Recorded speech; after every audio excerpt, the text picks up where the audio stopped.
Yeah, Dave, do you know what? What? It's beginning to feel a lot like Christmas, isn't it? Oh, yeah. Well, it would if this wasn't the middle of November, but because of the magic of showbiz, we're being put out, or we're putting out Put down. in December. So, Merry Christmas almost. Merry Christmas almost. Happy December, everybody. Happy December. Christmas is coming, the goose is getting fat, and here in PG Manor, Yes. we are having a little special Christmas month like we did last year. Yes, not that we need any excuse to open the bubbles, but we have got some bubbles to celebrate December. Yes. And getting into the Christmas spirit, getting all giddy, getting your tree up, getting your presents wrapped, getting that sherry cracked open. Yes. Not that you do any of those things, No, do I don't. you? No, I don't. But I'm happy if people do. Yes, I do too. My onions are pickled. Very good. Yes, they're pickling now. Did you see the doctor about that? Or? No, I've got my pickled onions ready. Oh, good. Yes, and then my Christmas cake is done. Yes, Right. so I'm gently feeding that with various liqueurs. Okay. Every other day. Does that look like me when I come visit? Yeah, That's what you do. basically. Gently feed me various liqueurs. Basically, like a Christmas cake in human form. I just need to feed you Yes. all the liqueurs. Good. We completely Yes. forgot to introduce ourselves for any potentially Oh, new yes, listeners. So right. we are, hello, we're the Problematic Gays. I'm Dr. Lee Arnott. And I'm Dave Moore. Each episode we take a piece of pop culture from yesteryear and ask ourselves the question, could you get away with it today? And if not, why not? And what does that say about society then and now? And before we take a deep dive into our chosen topic, we'll look at the news events of the day. We'll also look at the TV and film landscape and the pop charts, just to put our chosen topic and our year into context. I'm very Oh. impressed with your multitasking. Thank there. you, You thank couldn't do that you. the last time we had bubbles. I had to speak for you, No. darling. So congratulations. Well, some performers can't talk and do props at the same time, No. but I am not one of them. No. I'm multidisciplined. Yes, yes, Yes. yes. Peter Cushing was known as Peter Props because he always liked to prop. Did he? Yes, he did. He used to write on his script which particular prop he could use. Oh. If you ever watch his performances, he's always got a prop in his hand. I remember working with a well-known soap matriarch. Show and person will remain nameless. But if a director dared to say, could you pick this up and walk over there, she used to go, don't do props. Well, there's a clue there in that accent, isn't there? Well, lovely. Very beloved as well. Very as beloved. she was. And she was Okay. lovely. Yes, But yes, don't she do was. props. But don't do props. Don't do props. Don't do props. No.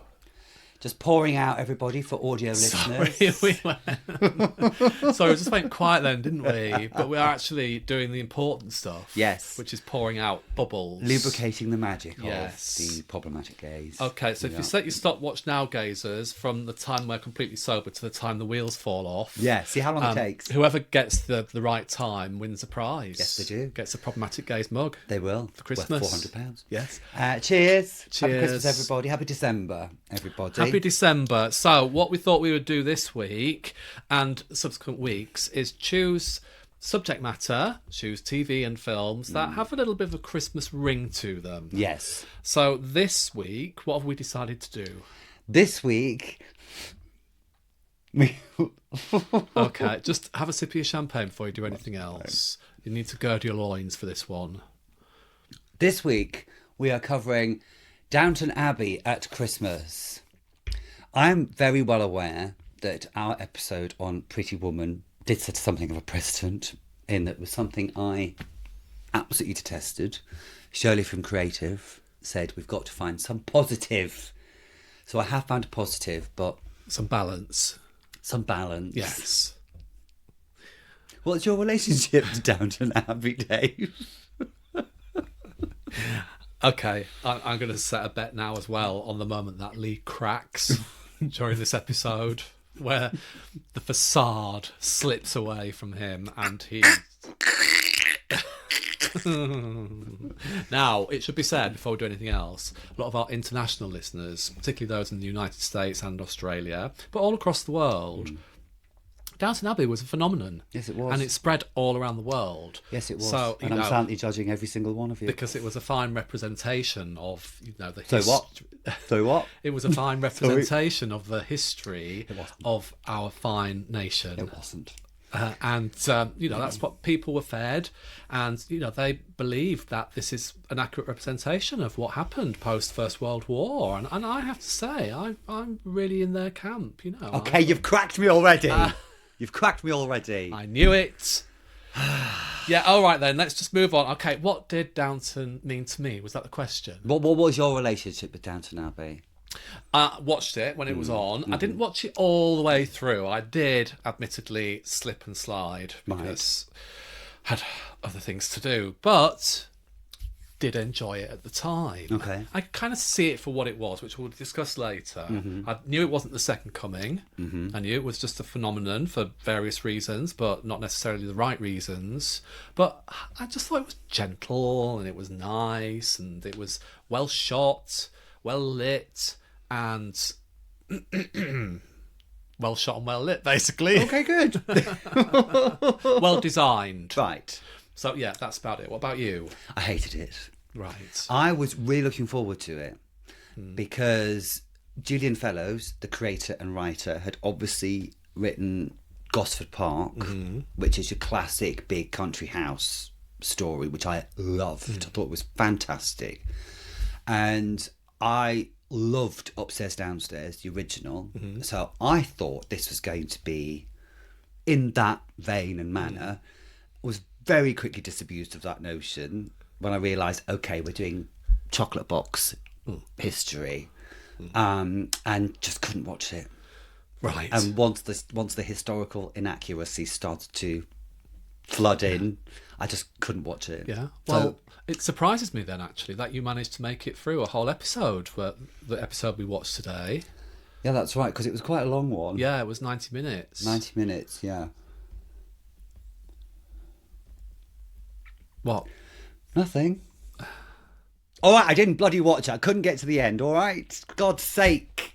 I got an hour and 10 minutes in. Clutching of pearls. Clutching of pearls. I got an hour and 10 minutes in. Yeah. By which stage... You're making me slag it off already. By which stage I didn't care. Right. But also the ITVX player on my Apple TV is rubbish, and I got caught in a doom loop of adverts that lasted 15 minutes, darling. I just couldn't do it. Right. So I had to go on Wikipedia just to check the rest of the plot, just so I was up to speed, so I could do a synopsis. Okay. And I don't feel bothered. I'm not bothered. Really? I'm not bothered. Well, that's dedication for you. That's Lee's dedication to the podcast right there. Not bothered. Okay. All right then. Well, Busted everybody. The Time's going to be furious with us. Obviously, proved our point. Yeah. Knew it. Knew it. They didn't watch it. They don't watch what they're talking about. Well, I watched it, Gators, because I'm dedicated and actually quite liked it. So, okay, with that all being said. So, this was 2011. Yeah. Christmas Day, Sunday the 25th of December 2011. Now, we have looked at 2011 in our episode on Game of Thrones. It's the year Kate and William got married, news of the world ends, riots in the summer, the death of Amy Winehouse. But here are some more events. Should we cross over to the news desk? Let's do it. We haven't rehearsed, guys. We haven't rehearsed this bit. So apologies if we stumble. Apologies if Dave stumbles. I'll take it out on the edit anyway. Yes, that's exactly. fine. So, other big news events for 2011. On the 1st of January, inmates riot at Ford Open Prison in West Sussex. Windows are smashed and part of the prison is set on fire by prisoners, whose rioting was believed to have been sparked by staff attempts to breathalyse prisoners amid allegations that alcohol had been smuggled into the prison. Well, that's very prison cell blockade. Yes, right there. but doesn't it seem almost innocent now compared to the drugs that get droned in and, it just seems like, simpler they times. want to ban booze in prisons. I mean, God, the least of their worries now, isn't it? It really is. Really? This is only 14 years ago. I can't believe it's been 14 years since Amy Winehouse died. Yeah, I know. On the 18th of January, a gay couple win a discrimination case against Christian hoteliers who refuse to let them stay in a double room. Speaking of 1974, once you're back. I mean... Well, that's going to start happening again, Not to put a dampener on things, but yes. Yeah. Yes. Yeah. It's all cyclical. We learn nothing from the past. Yeah.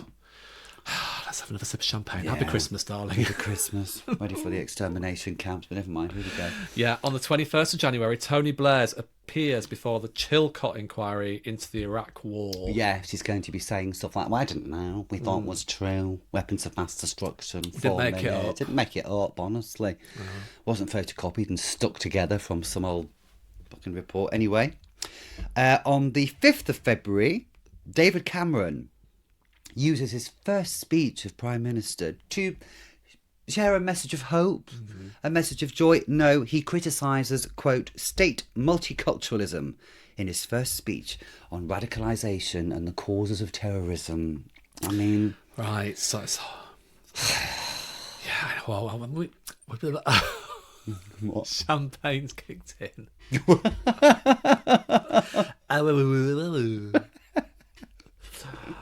Yeah, I mean, we bleat on a lot about multiculturalism We don't. on this podcast. Well, we do. We do in a good, positive In a good way. positive But how way. many bloody politicians use it for cheap, kind of Do you know just what I mean? It's clickbait. clickbait? Yeah. Anyway, let's gloss over that because I can't be asked to talk about that. No. Today. Okay, on the 10th of February, former Labour MP Jim Devine is convicted of 2 counts of fraud for falsely claiming £8,385 in expenses. Devine is the first MP to stand trial in the United Kingdom parliamentary expenses scandal and is later sentenced to 16 months imprisonment. That was a big hoo-ha, wasn't it? Yeah. All the MPs claiming money because they don't get paid enough, you see. That's the problem. Yeah. I mean, refer back to our Benefit Street. Yes. Oh, Couple don't. of weeks My ago. piss will start boiling again. Obviously, we demonise the working classes, the Yeah. poorer end of the working classes for fiddling the benefit system. Work shy and... Work shy and all that. And then at the very top of the tree, they're doing exactly the fucking same thing. Yes. Yes. Don't like that. But that bubble's kicking right in, isn't it? We've got the Yeah. F-bomb already and Yeah. all. Boils my piss, though. Does Yeah. yours? Yeah. It's the hypocrisy of it all. The hypocrisy of it all. Darling. Yeah, bastards. On the 30th of June, the cheque guarantee card scheme is withdrawn after operating for over 40 years. The scheme ensured some cheques were honoured, even if the account holder did not have sufficient funds in their account. And they were a lifesaver when I was a student. Oh, yeah, I've done that before. Oh my God, writing that cheque knowing you've not got enough money, but thank God you got like 3 days grace on it. Yeah, well, Yeah. I wanted to pay for a boombox, whatever you call it. Speakers. Yeah, CD player, tape deck. Ghetto I blaster. went into one of the popular high street electrical stores and said, "Can I pay by cheque? I'm going to pay by cheque," thinking I've got 3 days to get the cash together and everything. And they said, "Oh, well, you know, you can pay by your card now. It's on Switch." This was like Switch? Yeah, this is in like Switch. 1994. Right. And I shat my pants. Yes. But actually, it went through. Wow. Oh, my grant must have gone in or something. Must have, yes, must have done, yeah. I remember just moving to London in 95 and had no money at all. I didn't have a job when I got here and went to pay for a month's travel card using my cheque guarantee card. Yeah. And for some reason it wouldn't accept it. Already the system was getting sophisticated and he had my card and he was this really smug guy. It was Marble Arch Station and he went, "Well, the rules say I've got to cut this card in half in front of you so you can't use it again." And snipped it. I was just like, no! Yeah, bastard. Oh, gosh. I didn't realise they were around till 2011. Yeah. Gosh, it's quite obviously. a long time, isn't it? Yeah. Okay, let's move on. 2011 was the second warmest year on record for the UK, according to the Met Office. Only 2006, with an average temperature of 9.73 C. Centigrade or Celsius, equally the same. David only found out 2 weeks ago that Celsius and centigrade are the same thing. Well, I think a lot of our gazers will be surprised by that fact. I bet a lot from her. Yeah, I wasn't very good at physics. I dropped it as soon as I could. 9.3 degrees C, 49.5 degrees Fahrenheit. So only 2006 was warmer than 2011's average temperature of 9.62 degrees centigrade / Celsius. Yeah, we don't need the Fahrenheit. It's fine. Just ignore it. Yeah, Fine. just it was warm. hot. It was Yeah, warm it was in hot. 2011. Yeah, it was hot. And finally, some good news for the year. In April, the UK's last circus elephant is retired. Oh.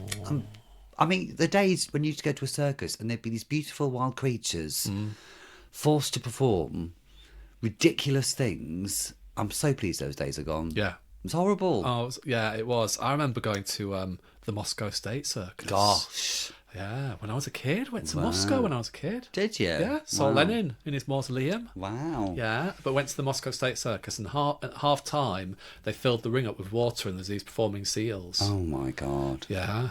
Crazy. Oh, God, those poor animals. Yeah, okay. Well, Anyway, good sorry, I news. managed to put a negative slant on that. Yeah, but good news that there are no more in this country after 2011. Elephants, at least. I'm sure the rest of the animals. Now, what I also did in preparation was I thought we'd have a look at what was on Christmas Day telly. Oh, yes. On the two big BBC and ITV channels Let's here. do it. So, should I kick off? Yes, do it. We can ignore the lots of stuff, but let's have a look. So there's a film, Miracle on 34th Street at 11, Aladdin's on at 1:15, The Queen obviously 3 o'clock, 10 past 3 is Happy Feet. So we've got film on ITV. They've basically just given up, haven't they? 5:30, New You've Been Framed, Merry Christmas. 6 o'clock, Emmerdale. Yes. 7 o'clock, All Star Family Fortunes. With Vernon Kay. With teams from The Only Way is Essex and Benidorm. Oh my God, it just seems a little bit low rent, doesn't it? Low rent. 8 o'clock, Corrie. 9 o'clock, Downton Abbey. Yeah. One we're talking about today. 2 hours later, ITV News, and then a repeat of Benidorm, and then the repeat of something called the Comedy Annual. That's Merry Christmas from ITV1.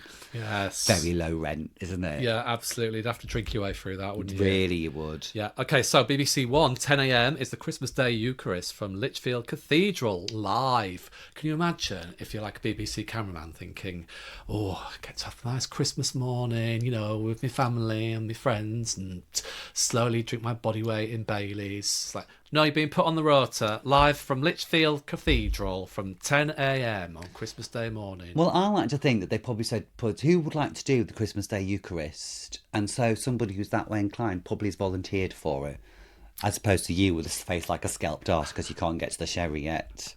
I'd have a little hip flask of sherry during the probably hymns. Jerks away. Yeah. Shot 53. Shit, that's me. Oh, fuck. Okay, so 11 a.m, Songs of Praise, Christmas Day Big Sing, introduced by Ella Jones from the Royal Albert Hall. I'm guessing that wasn't live. But also, interesting, the BBC still doing its remit of religious programming. Yes. So there on Christmas morning. Yeah, 11:40, Oldie But a Goodie, Morecambe and Wise, the 1971 Christmas show, repeat. Might be revisiting the older Eric and Ernie. Might be. After the news, the film is Kung Fu Panda from 2008, and then at 2 p.m, Top of the Pops Christmas special with performances from Example, Ollie Mures, Adele, Pixie Lott. Wow. Do you know, time is just this big wibbly wobbly time thing, isn't it? Like when you get to 2011, this feels like it was only 2 years ago. It's weird. Where does the time go? It just feels kind of abstract. It doesn't really feel like it's a historical period. I know what you mean.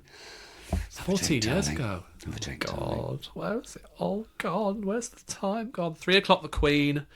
3:10, the film Monsters vs. Aliens. It's an animation premiere. Oh, God, I mean, it's films here as well, isn't it? Cheap fella, innit? Yeah, 4:50, after the news, Ratatouille from 2007. It's another premiere. And then at 6:30, The Gruffalo's Child, voiced by James Corden, Robbie Coltrane. At 7 p.m, Doctor Who, The Widow and the Wardrobe. Now, that was a shit one, wasn't it? It was all right. Yeah, it's a little bit World War II wanky, if I'm being brutally honest. Okay, 8 p.m, Strictly Come Dancing. Do you watch Strictly Come Dancing on Christmas? No. I can't be bothered with it. I can't be bothered with it either. There's no jeopardy. There's no jeopardy, and I can't bother to invest in new people if it's only going to be for like an hour. My sentiments exactly. And also, I'm not a huge fan of Christmas. Yeah. I think Strictly just feels like the most Christmassy, in-your-face Christmas that I can just do without by that point. It just feels like they're like, oh, we've got to boss this one off. Yeah. Christmas. So it's a bit cynical. Yes, it is. But, we're going to have to get used to this when we're presenting it, darling. So, oh, yeah, shit. No, sorry. I mean, I really like Christmas Strictly Special. Yeah, I can't wait to film it with you. Yeah, can't wait to film it. Yeah, it's going to be great. Fantastic. Shit, I'll edit that bit out. Edit that bit out. Yeah. Okay, 9 p.m, EastEnders. Sorry, 9 p.m. EastEnders on for an hour. Yes, my bread and butter. Number 10, Absolutely Fabulous. That must be a new one. Yes, it was. I can't really remember it. I can't picture which one it was. No. And then at 10:30, Michael McIntyre's Comedy Roadshow. Well, I mean, that's a bit of a better lineup. At least they're trying to make some effort. Yes. I have put the top 10 most watched programmes overnight ratings for Christmas Day. These did change, but, well, basically, do you want to go from number 10 up? Yes, let's do it. So number 10 was Emmerdale. Number 9 was The Queen. Number 8, Michael McIntyre's Christmas Roadshow. Number 7 was The Gruffalo's Child. Number 6, Absolutely Fabulous. Number 5, Strictly. Number 4, Downton Abbey. Number 3, Doctor Who. Number 2, Coronation Street. And number 1, EastEnders. Now, that was the overnight. I know for a fact that Downton overtook everything. Yeah. Doctor Who was second. I think the soaps wiggled down to like 4 and 5. I can't remember, but still, I mean, there's still good ratings though overnights, aren't they? 2011. There's still a lot of viewers to be had. Yeah. But obviously that changes. No, absolutely. So Christmas Day was a Sunday, which means that the charts refreshed that Christmas Day as well. So we'll have a look at what the charts were saying on the 25th of December 2011. Let's do it. Now, I am not confident about this. Yeah, just bear with me a sec. I think what the thing is like banging our elbows on the table. Right. So just to be aware of it, because I'm not. Look, it's me and you. There's two of us together. I'm not just saying it's you, but just be. This is like when we're presenting Strictly, we're going to have to do this. But so I think if just any kind of banging on like the side or or just rest gently. Okay. I know it's a lot to remember, but darling, we are professionals, aren't we? If you were being paid £1 million for this and someone told you to do that, of course I would. Steven Spielberg. Yeah, of course I would. Yeah, but I'm not, am I? Right. You're editing this one. Oh. Over to you, darling. I've been doing it for 18 months. You can learn how to edit and do it yourself. Anyway, sorry. God, I've got a bit hot. I'm sweating. Sorry. We're just having a little argument here. It's fine. It needs telling. Now, are you confident about this chart? I'm confident about this chart. I'm not. Aren't you? I think it's going to be word salad. Fine. Okay, let's see. I'll start us off. Yeah, I suppose so. The one that got away, Katy Perry at number 20. Okay, we know Katy Perry. We know Katy Perry. Katy Perry. Hang on, let me just have a sip before we do this. Oh, go on, darling. We know Katy. That helped. We know Katy Perry. Personally, yeah. She's right good, mate. Yeah, she's right good laugh. She's coming round later. It's just, she's coming with Justin. Yeah, it's coming to watch the Big Brother final. Is that on tonight, is it? Yeah. Fucking hell. What's happened to Dave? His brain's gone to mush. You know I'm a Big Brother fanatic. Yeah. 51 years old. Haven't learnt. Just 51? Oh, yeah, I'm 52. Yeah. Yeah, you're younger. Yeah, all right. Do you want to go on? Is it you next? No, I've just done Katy Perry. Okay. Sexy and I Know It. I know that one. Yes, number 19 for LMFAO. Take Care. Oh, thank you. That's number 18. Okay. Drake featuring Rihanna. Number 17, a new entry for Mariah Carey. All I Want for Christmas Is You. I mean, what more needs to be said about that song? I do like that song. It's one of the few ones that I actually quite enjoy. Number 16, Earthquake, Labyrinth, feature Tiny Tempura. That rings a tiny little bell. Not for me. Yes. Okay, number 14 is... Oh, no, sorry. Number 15 is Moves Like Jagger, Maroon 5, featuring Christina Aguilera. Classic, that one. Yeah, very good. Me and my goddaughter used to do on the Wii karaoke. Oh, did you? Back in the day, Do you know what? I haven't done a karaoke for years. Quite like to do it. You have to have a couple of little champers before, don't you? Unless, at kitchen discos in my house, sometimes we put a karaoke video on and just sing along. Oh, yeah. I mean, there was that time a couple of months ago when we recreated the Sugar Babes. Yes, that wasn't karaoke, that was a concert, Dave. Oh, yes. Yes, it was a full concert that we were at Wembley. Yeah. Hashtag Justice for Heidi. Justice for Heidi. Mm-hmm. Is it me or you? You again. By heck. This is slick, isn't it? Number 14, Lego House, Ed Sheeran. I can't believe Ed Sheeran's been around for that long. Oh, it's nuts. It's that timey-wimey thing you talked about. Yeah. Did I tell you about the time when I almost had an almost private concert by Ed Sheeran? No. Well, Are you sure it was Ed Sheeran? it wasn't an almost private concert, but it was a concert with about 40 other people in the room.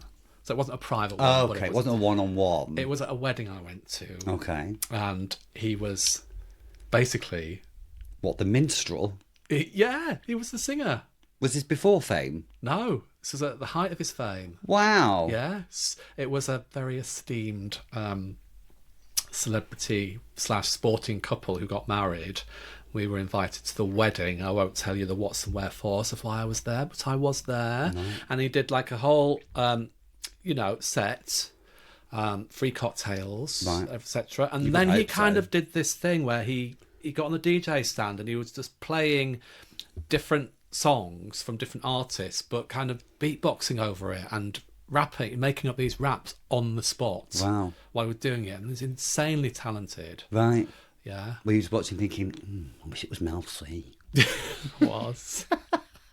When's Carol Decker coming on? She's got a bit right, hasn't she? Carol. She's not holding back, is she? She's bitter. Yeah, Come on the pod, Carol. Come on the pod, Carol. Number 13, of course, it's the classic Every Year Fairy Tale of New York. Yeah. Vogue, featuring Kirsty McCall. Yes. Now, what do you think about them changing the word faggot?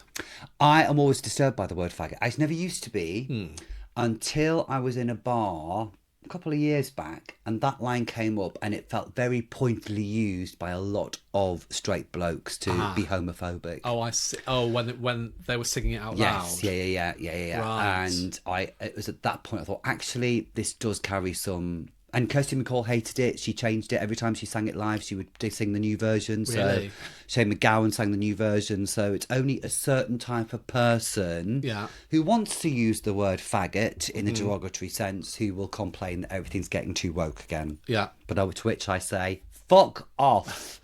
The greatest respect. Okay, number 12 is Mamadou the Hump by Rizzle Kicks. By the Rizzle Kicks, they're from 1979 Top of the Pops, aren't they? Refer back to our episode on Blake 7. Oh. Yeah, I meant to say, would you remember a couple of weeks back when you were trying to name new wave and punk bands? Oh, yes. Yeah, and I meant to say, I can't remember what they're called, but I said such and such and the Rizzle Kicks. No, damn. So, but here they are in their appropriate time slot. I can't even remember what I had for dinner yesterday, never mind what we said last week. Clearly. It's you. Number 11.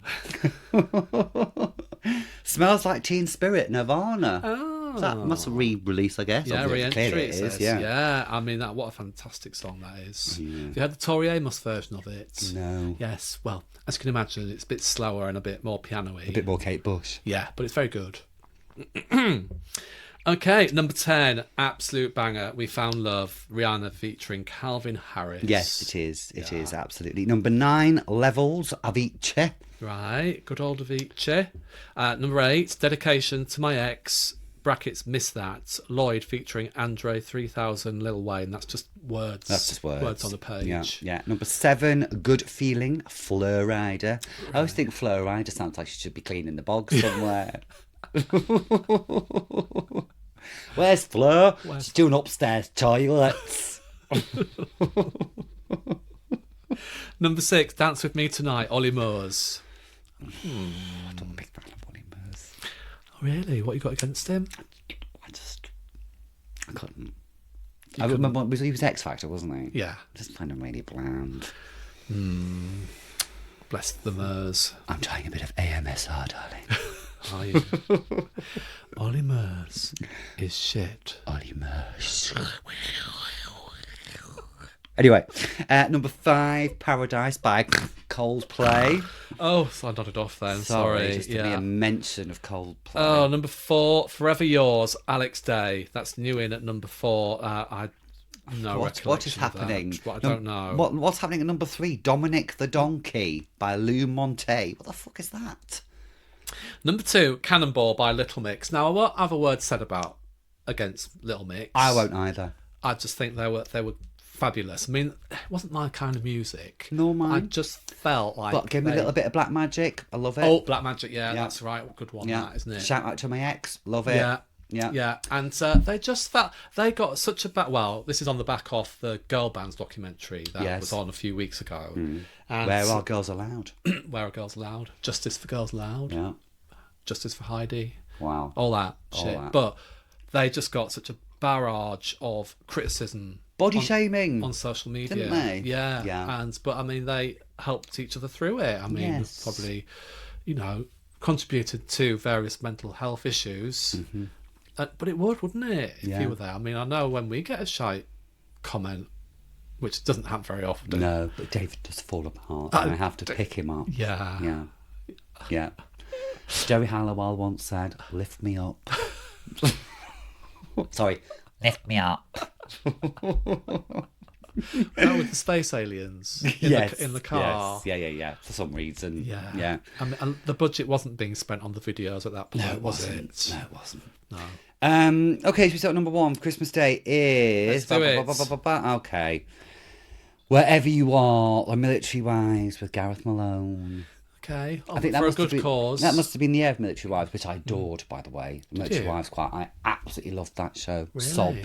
Sobbed at it. Yeah. I know, weird, huh? Didn't see it. 2011 me compared to 2025 me. You've had your soul removed. No. I've become awakened. I've become woke. Oh, yeah. You're fucking woke, you are. I am. Well, as Kathy Burke says, I'd rather be woke than a cunt. Fucking woke. Right, so that was the charts. That was Christmas Day music. We wouldn't have been listening to your ghetto blaster, would we? Your boombox. The boombox. Yeah. From 1994. Yeah. So, without any further ado, we can't put it off any longer. Should we go through the doors of Downton Abbey at Christmas? I'm so excited for this. Would you like to tell us a bit about the TV show Downton Abbey, Dave? Well, I've actually got quite a lot You haven't. to say. Okay. Just the bare minimum, please. Downton Abbey is a British historical television drama. Thank you, that'll do. Just a little bit more. Go on. Downton Abbey is a British historical drama television series based... sorry.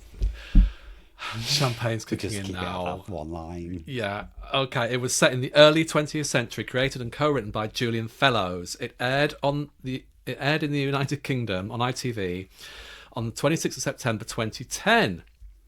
The series is set in the fictional Yorkshire country estate of Downton Abbey between 1912 and 1926, and it depicts the lives of the aristocratic Crawley family and their domestic servants in the post-Edwardian era, and the effects great events of the time have on their lives and the British social hierarchy. Downton Abbey has been praised by television critics and received numerous accolades, including Golden Globe Awards for the best television or miniseries, for the best miniseries or television film, and a Primetime Emmy Award for outstanding miniseries or movie. It was recognised in the Guinness World Records for the most critically acclaimed English language television series of 2011.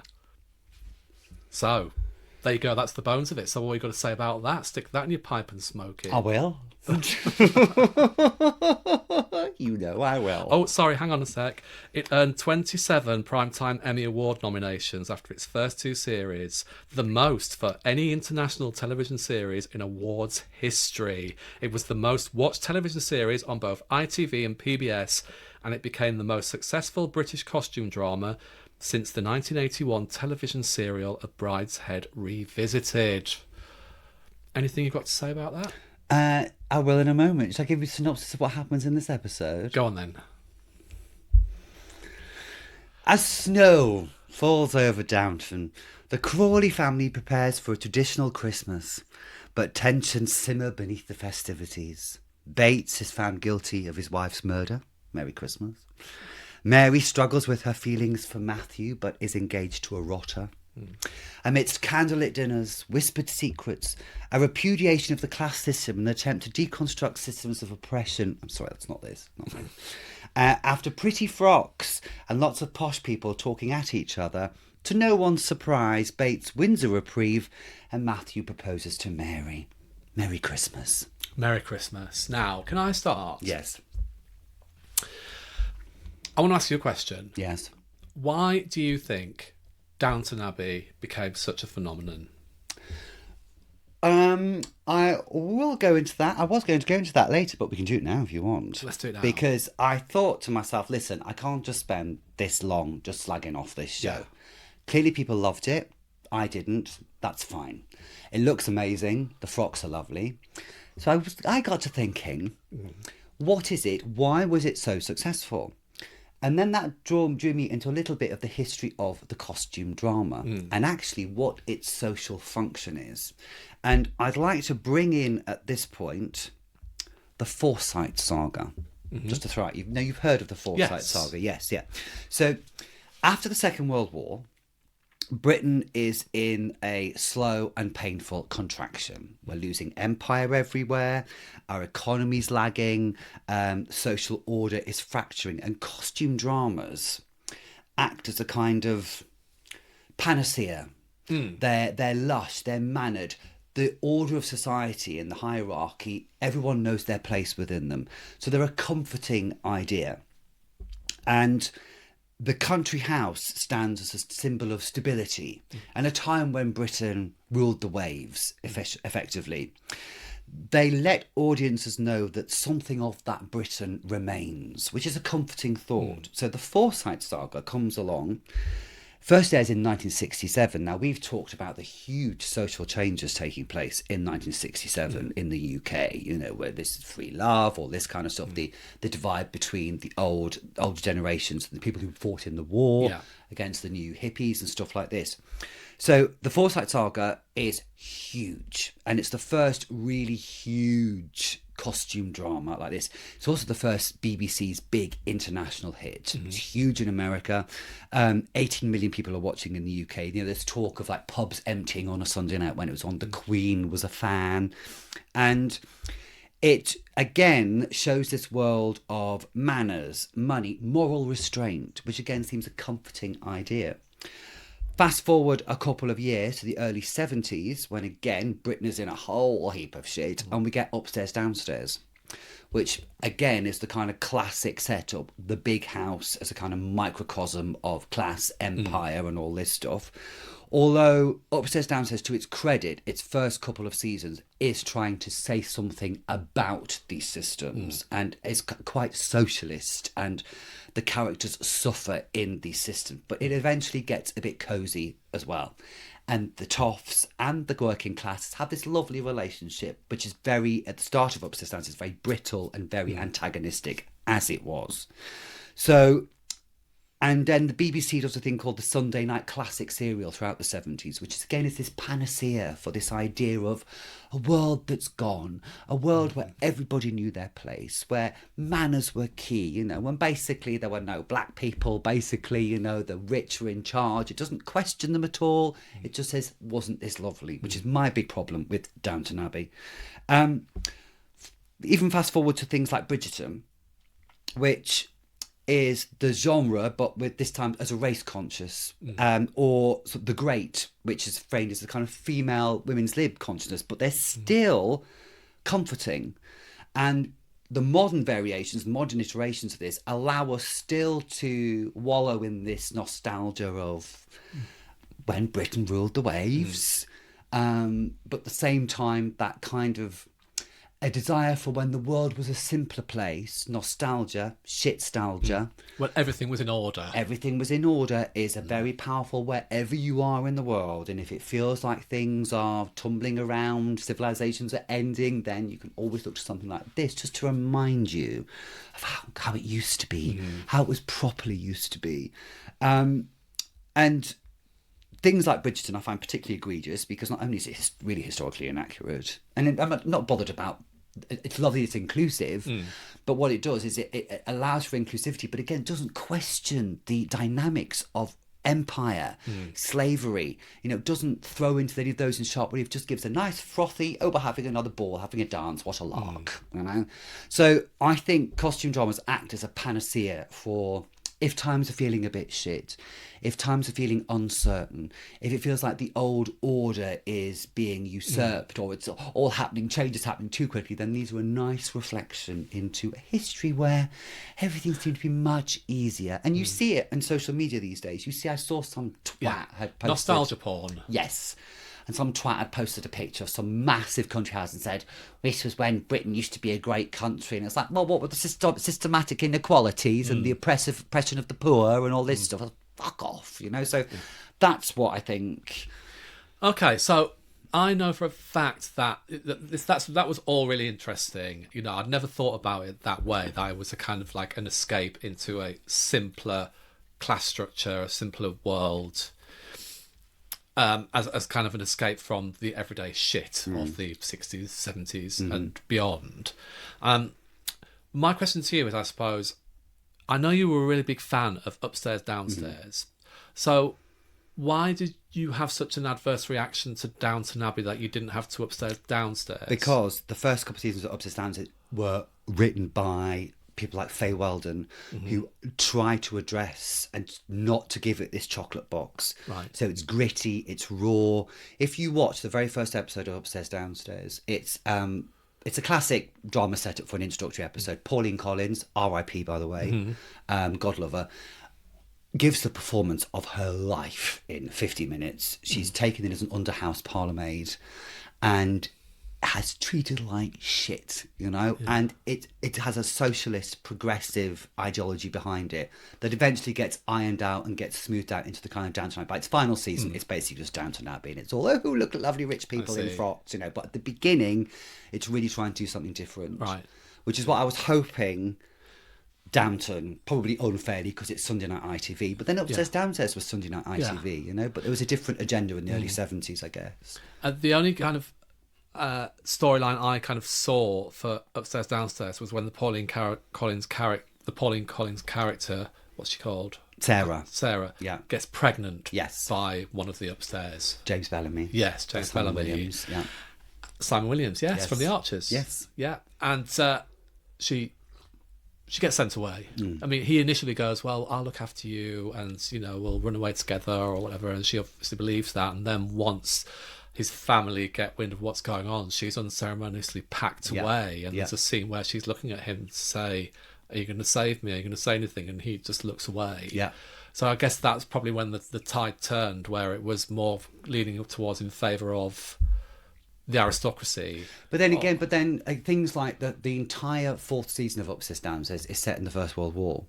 And I've said to you before, they used to show it in schools because it was so historically accurate and actually shows how the different class stratifications kind of came together, but they're still hidebound by these. So even though you might get the posh girl working with the servant, they ain't mates, they don't become friends, and the people below stairs are often reminded of their place, and they're never allowed to develop a relationship, to the extent that the cast members would, and even the crew would start to treat the cast differently. And in their breaks, you'd get the downstairs people sitting over here, you get the upstairs people, and the upstairs people would get first dibs on the canteen trolley that come in. And G. Marsh would be like, hang on, I created this show, what is she getting first dibs for? So it even permeated into the working environment. So that's really interesting. And I suppose one of my first notes about Downton, just leading on from that, you say Upstairs Downstairs creates this very kind of historically accurate social divide, never the twain shall meet. You're here to serve us and we're here to rule over you. The very first scene in this episode of Downton is the decorating of the Christmas tree, and then where the downstairs people are allowed to come up and help with the decorating of the tree. And then there's also kind of the aristocratic classes recognising the work of the downstairs classes by saying, okay, so they can all have their Christmas lunch and we'll have our Christmas lunch in the evening. And then they're invited to a ball where the aristocrats dance with the downstairs people. And then all the way through, there's relationships between the Lord and his head butler and Lady Mary and her maidservant, where they have like really intimate chats about things, and it's all quite altruistic. The upper classes like help them out of pickles, or offer a sounding board to their problems and things. And I just felt like this doesn't feel very accurate to me. You're absolutely correct. There's an idea of noblesse oblige, which was what the ruling classes used to tell themselves, when which you have an obligation to the people who work for you, in that you treat them well and treat them with respect. And the opening scene of this, as you say, the Christmas tree is getting put up, and then the servants would get their gift, which is probably historically accurate. But I'm telling you what, that family would be saying, right, get your Christmas dinner, you got an hour, then you come back up to serve us, and you will stay awake until the last one of us has gone to bed.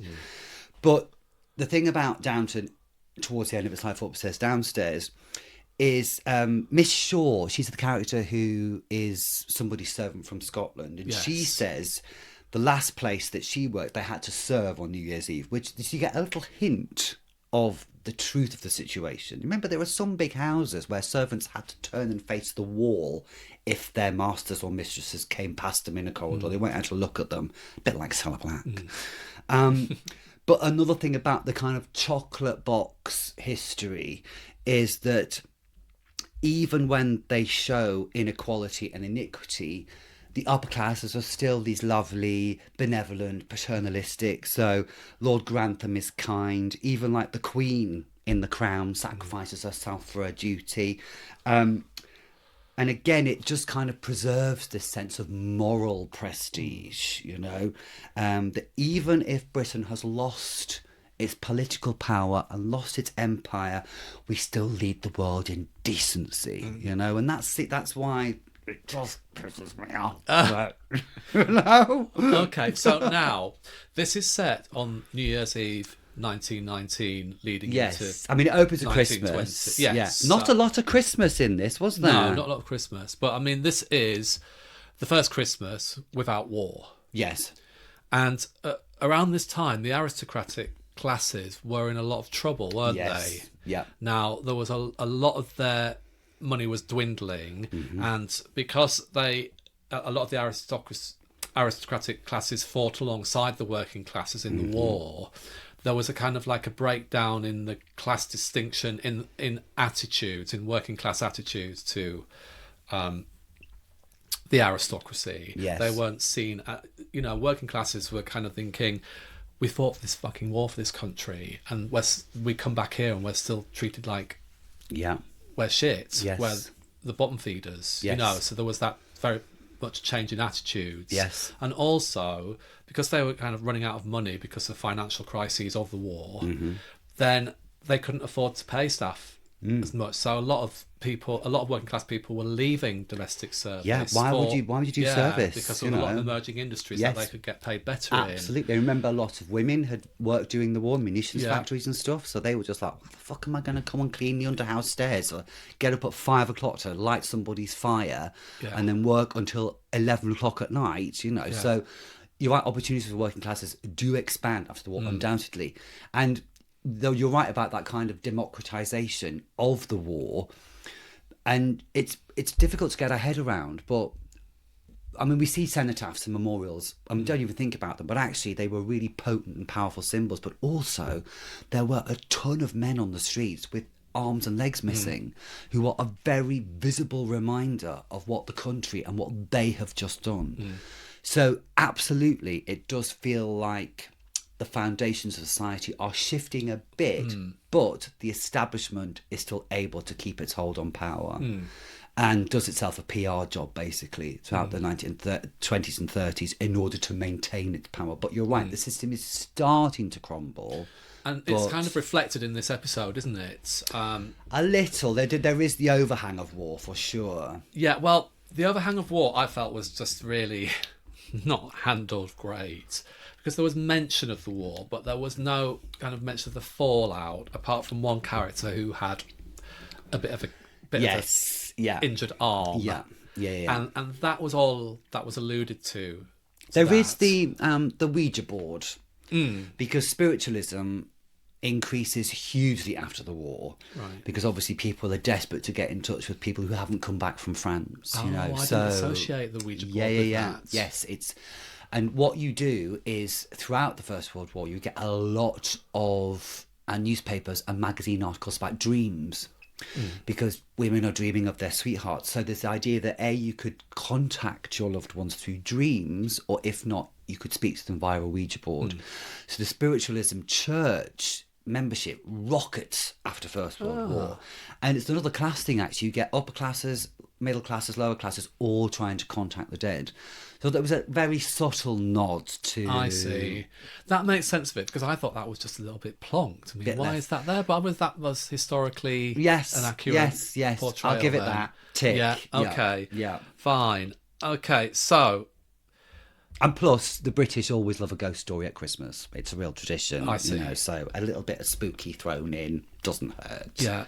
I wish I had my cast list. Okay, so...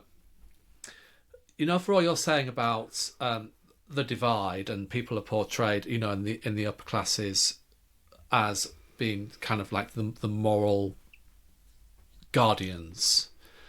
In this, I felt like there was a lot of kind of compromising behaviour by the aristocratic classes. So Lady Mary's betrothed to Ian Glenn's character, Sir Richard Carlisle. And it's very much, she's doing it under duress, because she loves Matthew, and that's kind of like the running kind of theme out of Downton Abbey and everything. And at the end, we get a really nice kind of snowy Christmas Day proposal, which was one of the worst acted scenes committed to celluloid, in my opinion. Really? Yeah. Oh, I'm so sorry, I missed it. Oh, you didn't even see it. But anyway, so Ian Glenn, he's kind of like a newspaper journalist magnate or something, and he's managed to keep Lady Mary's scandalous past out of the newspapers on the condition that she marries him, basically. Yes. And Lady Mary, a couple of years ago, slept with a Turkish visitor to Downton Abbey, and he died in her bed. It was at that point I switched off the original series. Actually, I thought this is just rubbish.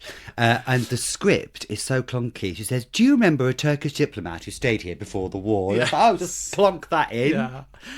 But there is suggestions here that of the aristocracy with their knickers off, so to speak. Isn't there? And then we've got the Nigel Havers character, who's typically Nigel Havers, as being a cad, an aristocratic cad who's only after money, and quite open about it. Yeah. Yes, it's I keep wanting to call her Miss Moneypenny, Samantha Bond's character. He's basically, you know, wooing her. Yes.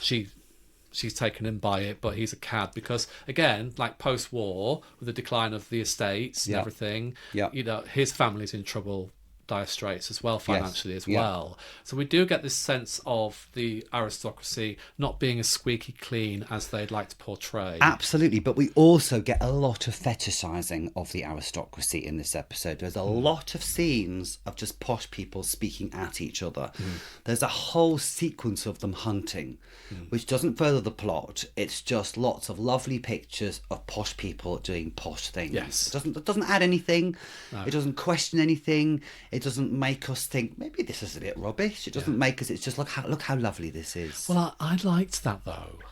This is one of the things I liked about Downton Abbey. It's something. Well, it's scroll TV, isn't it? Now it wasn't then back in 2011, but it's something you can watch on the sidelines while you're looking at something else on your phone. But it could have just said something else as well. Yes, you know? but the thing is, I'm just wondering if this is kind of the Hallmark audience, isn't it, that they're after? Yes, you know, the much. American Hallmark Christmas films. Very much.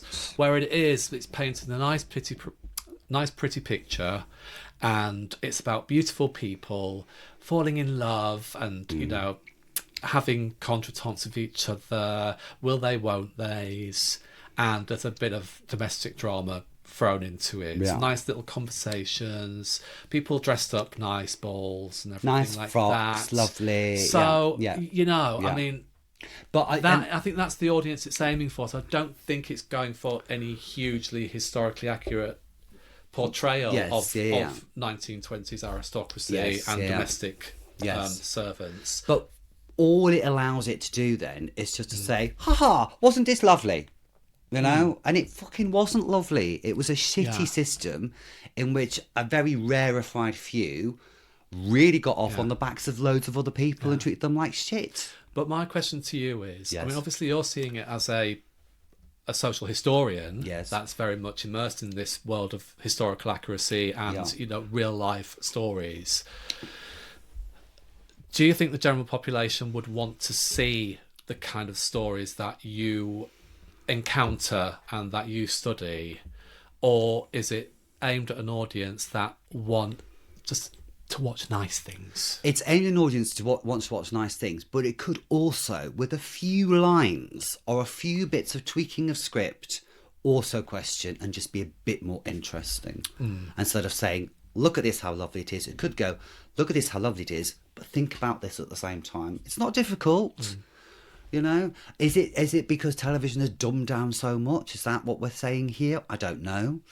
Clearly this was huge. Clearly, as I've said, this is a panacea for those people who just want something mindless to watch. But I just think it was just really... As I said, Gosford Park was a really clever study of the class divides when, you know, an incident takes place. But this just seemed like... I thought it was really badly written, Dave. Well, that's what I want to talk about next, because you say Julian Fellows of the Gosford Park, etc. Yes. But charged with doing a series of 10 45-minute episodes. Oh, the script was dreadful. It did feel that the dialogue was really on the nose, really basic. Not all the time. There were some nice little moments there, and I felt as though when Julian Fellows, now I might be completely wrong, come on the pod, Julian. Don't. Do. Because if Julian Fellows called and said, I want to come on our podcast, would you go, no? No, of course I wouldn't. Exactly. So anyway, what I'm trying to say is that when he knew that he had some really hardcore fucking serious actors on his hands, a la Maggie Smith and Shirley MacLaine sparring with each other. Shirley MacLaine? Shirley MacLaine was in it. Was she? Oh You're my God, joking. when did you switch off? When the Turkish ambassador got fucked to death in the bedroom. Shirley MacLaine was in it. Wow. She is Lady Cora's mother from America. Right. Come over for the wedding. I'm still not going to watch it. You didn't even know there was a wedding in it. Still not going to watch it. It's like doing half an episode, this. Still not going to watch it. So, yeah, I mean, the verbal sparring between Shirley MacLaine, you know, they were literally, there's two women, formidable Oscar-winning women in this scene. Yeah. It elevated it to a whole different level. I'm sure, but was the script up to it though? Did it elevate the script? It did. Well, I mean, I don't know if it was the script or if it was these two Oscar-winning powerhouse women the way they delivered it. Yeah. But it did feel as though it kind of went onto a whole new level. I think they made a silk's purse out of a sow's ear. Those two actors, because the dialogue in this was, as I've mentioned, the exposition was just dreadful. Do you remember a Turkish diplomat who stayed here before the war? Lady Mary, in 90 minutes, says, "I'm so sorry," 4 times. That's part of her dialogue. "I'm so sorry," and then once she has a, "I'm so dreadfully sorry," and it's like, come on, it's just basic. It was really basic, some of it. Yeah. I mean, it was heartwarming. Some of it was real. Stop it. Anyway, have a top up. Have a top up. I felt as though it was trying really hard to differentiate between the upstairs and the downstairs. Now, with the acting style. Right. The acting style upstairs, in between, like, the Hugh Bonneville character, the Earl of Grantham, Elizabeth McGovern, Cora Crawley and Michelle Dockery and Laura Carmichael, it just felt really buttoned up and staid, and the delivery was just really clunky. Whereas downstairs, it felt a lot more naturalistic acting. It felt just a lot more relaxed and natural, like the cast were bouncing off each other. Yes. I mean, I don't know if that was a conscious effort by the directors to distinguish between this kind of staid, buttoned up, formal, aristocratic way of talking and the way the commoners speak. Yes, yeah. I mean, you're right, absolutely. But it does feel like the upstairs we are acting in a costume drama. It really so did. We have to be a certain way, don't we? It really did, and it really jarred because, I mean, it was one of my questions that I wanted to ask you. It was one of the questions that I wanted to ask you was, Well, I know the answer already. People didn't talk like that in real life. They didn't. Regardless of how much money and how big a house they lived in. Of course they didn't. No. It was very much... I mean, it was a bit like when we talked about Blake Seven the other day with the RADA actors and everything, yes. which I know people disagree with me, but I stand by that. But it just felt like it was acting by numbers upstairs. Yeah. It was all very stiff. Yes. Anyway, I'm not going to labour the point, but I don't like to pinpoint actors in particular, but I will do on this occasion. I thought Michelle Dockery's delivery was wooden. It was a bit wooden. It's a bit wooden. And that's one of the other reasons why I didn't watch any more of it, because they gave her this storyline with this beautiful Turkish man in the first episode, and I didn't think she could do it. And I don't want to slag her off. No. I mean, look at the likes, Phyllis Logan played Mrs. Hugh. There's all the downstairs staff. Yes. Phyllis Logan, Siobhan, Brendan Coyle, Joanne Froggatt, Siobhan Finneman, friend of the pod. Yes, from Read Soon Bob too. Yes. Siobhan Finneran and Benidorm. Yes. They're all great. Yeah. And you really feel for them. Well, I mean, I know you don't because you don't like him, but I just really felt for those characters. You really felt as though they were embodying their predicament that they were in. Right. Whereas the upstairs people, I'm sorry, but they just weren't great. Yeah, apart from Maggie Smith. Yeah. And Samantha Bond. Yes. And Penelope Wilton. Yes, because they can all just read the phone book at you and you're just like, oh, lovely. Yeah. Again, I just think the script didn't serve anybody particularly well. And there's a hint, there's a hint of the double standard for women and men at the time. The women play bridge until the men come through, Mary alludes to the fact that she's damaged goods. But again, it doesn't say anything. That's it. This is what happened. That's it. We're packing you off to America. Yeah, that's until it. the scandal dies down. Yeah. But then her beau, Matthew Crawley... She tells him, and then he says... He's a bit like, oh, I can't believe it's up. Oh, is that what's happened? Yeah. She says... What does she say? She says, you might have missed this bit because it was a bit later on towards the end. So Mary confesses that this is why Ian Glenn was marrying her. And Did I tell you about the Turkish ambassador who got snuffed at the bedroom house fucking him? Yeah. So she confesses all to Matthew that she's a fallen woman because, and it's all going to come out, the emerging scandal, because she's managed to piss off Ian Glenn. And she says to Matthew about the Turk... The truth is, Matthew, I'm Tessa the D'Urbervilles to your Angel Claire. Oh, my God. I'm a fallen woman. Oh, my God. And I just thought, at this point, is Lee right about this show? Because it takes you to the heights, but then it lets you down again with that. Yeah, and I mean, that's dreadful. Combine that shit writing with the delivery of that shit writing. And it was just, I felt as though... my arsehole was sucking up the entire planet at that point.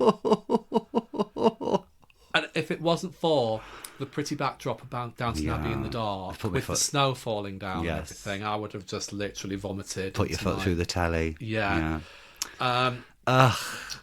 So... Yeah, there's a lot to like. I believe there's a lot to like about this show. If you like disposable, glossy, well shot, but doesn't challenge drama, you in any way. Doesn't challenge you. In any doesn't way. give you any kind of thing other than just like, oh, that's lovely. But I do appreciate what you're saying about, historical accuracy would have elevated this. Yes. Or a bit of attempt just to question things instead of just... And I mean, it's not being funny, but Gillian Fellows writes Gosford Park, then does marry a member of the aristocracy. Oh, really? Yes, he's become a lord by marriage, or some viscount or something. And then he writes this stuff. It's almost like flicking himself off because now he's one of them. Really? Yeah. He was an actor back in the day. He was in things like One Foot in the Grave and... Are we allowed to say all this? Pie in the Sky. It's in public record. Come on the pod, Julian. I'll challenge you to it. I've got nothing else to say apart from the fact Joanna Froggatt has got a great lip tremble. Oh, yes. When her husband's being, her lover was being sent down. Yeah. She's got a cracking bottom lip tremble going on. Yeah, Cracker in the courtroom scenes, which you probably didn't see. I saw those. I got quite far until I got on the Domino's Pizza doom scroll. It was like, I can't do 15 minutes of adverts. We've got 2.5 hours of It's a Wonderful Life to watch next week. Now, I remember Joanne Froggatt when she used to work in WH Smith's in Scarborough when she was, Really? as a Saturday job. Right. And I remember, I don't Did know she do a how bottom well- lip tremble then? No, but she was quite timid and used to scurry along. But I remember, I'm not sure if I'm allowed to say this, but I used to quite fancy her. Did you? Because I was really shy and timid at the time. Oh, you felt like a kindred spirit. And this was before George Michael took me away into the dark side. And Not literally, I turned should me in. add. Yeah. Not literally. George Michael didn't come to Scarborough and pick Dave up, pick an underage Dave up and take him somewhere and do horrible things to him. A picture in Smash Hits of George Michael took me to Thank the dark you. side. Sorry, Thank just you. for clarity. Thank you. Yes, for legal purposes. Legal purposes. Yeah, I thought, oh, she was really nice. But she was really shy. I mean, and obviously I didn't know at the time that what was to come. Clearly. You know, Not she's Mystic done right Meg. well for herself. Yes, she's good, Yeah. she's good, she's very good. And as I said, a lip tremble, Yes. bloody good lip tremble. Who's done well out of Downton Abbey, would you say? I mean, the ones who were established and were good have carried on. It's probably more fair to say, I'll tell you who's done very well, Dan Stevens, Yes. who I did not rate at all, but has since been in a few kind of really good horror films and is excellent. He's played really excellent. He played Matthew Crawley. I'm really impressed with him, actually. Yeah.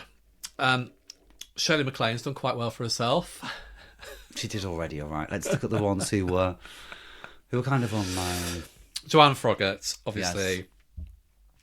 Well, Siobhan Finneran had done well for herself. Yes. Was doing well for herself and Yeah. continues to do well for Yes. herself. I mean, she, in my eyes, is just right up there. Oh, please come on the pod. Please come on the pod, Siobhan. And we didn't mean what we said about your mate Michelle and Julian. And we love them really. She probably thinks the same, to be honest. Yeah. Yeah, I don't know who else to talk about. Listen, I've put the pad away because I've got nothing else to say about this. Merry fucking Christmas, everybody. Do you secretly like it, but you're... But my Morals. history, my PhD in history just allows me... No. Yeah. Oh, okay. Okay. What would you have But I've watched... got my Maggie Smith t-shirt on. I haven't. What would you have suggested watching instead if you wanted a more accurate portrayal? I know we talked about upstairs, downstairs, but what is like the most accurate portrayal of history that you've seen in a film For Christmas, for any time? The Muppets Christmas Carol. I'm not fucking joking either. Really? Yeah. Yeah. Yeah. What makes you say that? Is it Miss Piggy? It doesn't soft soap the poverty and the grinding horror of it, you know. Really? Yeah. Is that the level we're at on this podcast? Already, that's a couple of bots. No, I mean, clearly there are, of all historical movies, God, I don't know, you could watch something like The English Patient, you could watch Schindler's List. Schindler's List, you know. Yeah, Not but really for, Christmassy, No, is but it? for Christmas, Muppets Christmas Carol. Okay, all right Yeah. then. Muppets Christmas Carol, everybody. Yeah. Or the Alice Sim version of Scrooge, obviously. Oh yes, Yeah. of course. Which is the same story. You there? Yes. What day is it? Have you got anything to say about this? No, old I have. I made crocker-shite? extensive notes, but I mean, I think we've said all we needed to say. Really, Yeah. really good. If you're in the mood, I would suggest. Yeah. For a little bit of schmaltz, a little bit of watching people in nice frocks, well lit, well shot. Story wise, all right. I much preferred all the downstairs action to all the upstairs action. Right. Not a euphemism. No, and if you really like the Hallmark Christmas movies that are coming on now in December, where there's a really hot guy and there's a girl comes back to her hometown and basically has to save Christmas with a lot of jeopardy along the way, but finally gets her handsome prince at the end, then this is probably the show for you. Apart from no jeopardy at all. Because let me tell you, within 5 minutes, I knew Mr. fucking Bates was going to get off his murder charge, and I knew Mary was going to end up with Matthew at the end of it.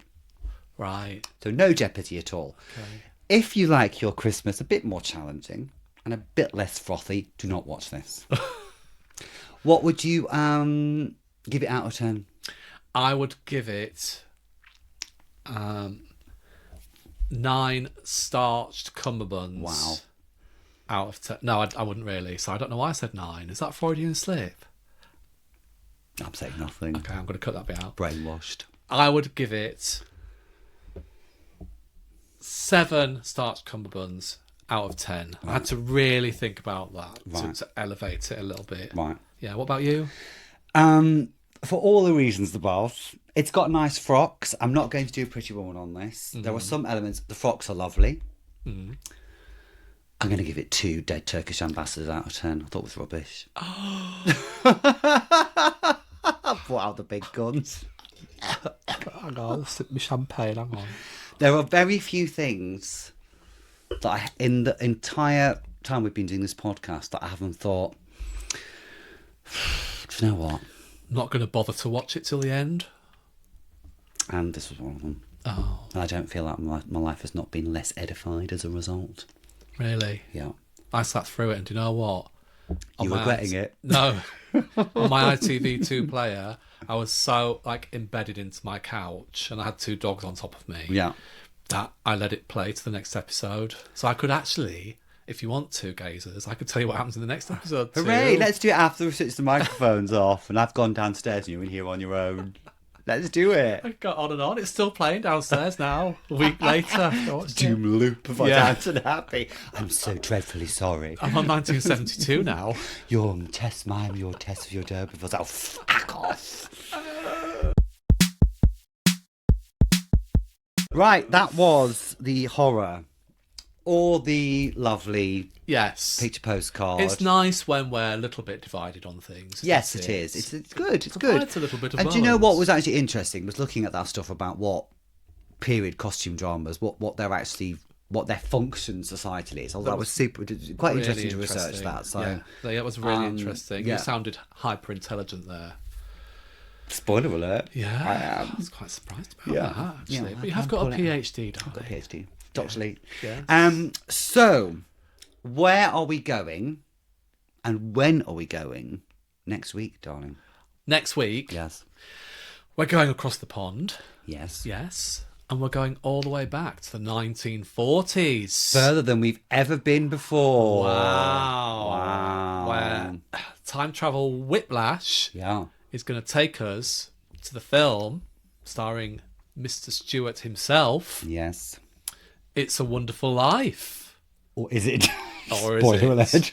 Spoiler alert. Now, It's a Wonderful Life has garnered a reputation as being a lovely, heartwarming Christmas film to watch. Yes. Now, yes, it has.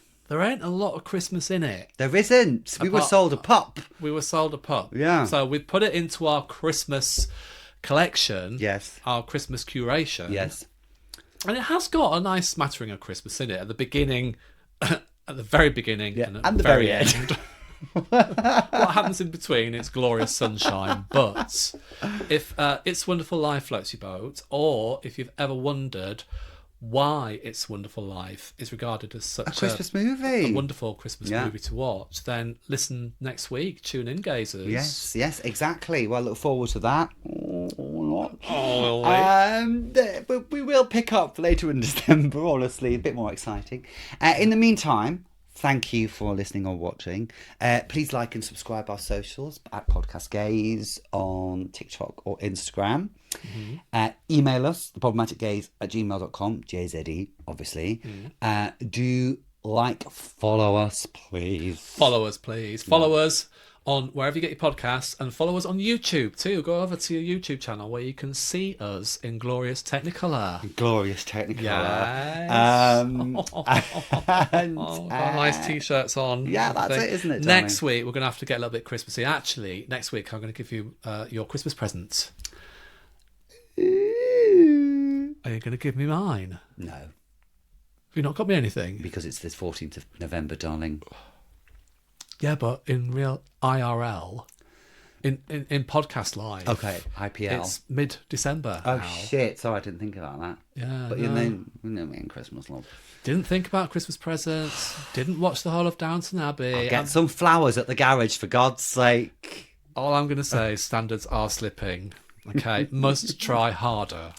Right, I'm off to fetishise the upper classes and not question systems of inequality and social oppression. What are you doing?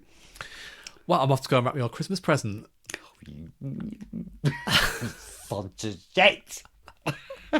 That's all. Well, I've enjoy. set aside That's a lot. all I'm doing because I've bought All yours. I'm doing is, order it on the internet, Until- wait for it to be delivered. Until next time, gazers. Au reservoir. Au reservoir. Cheers. Cheers.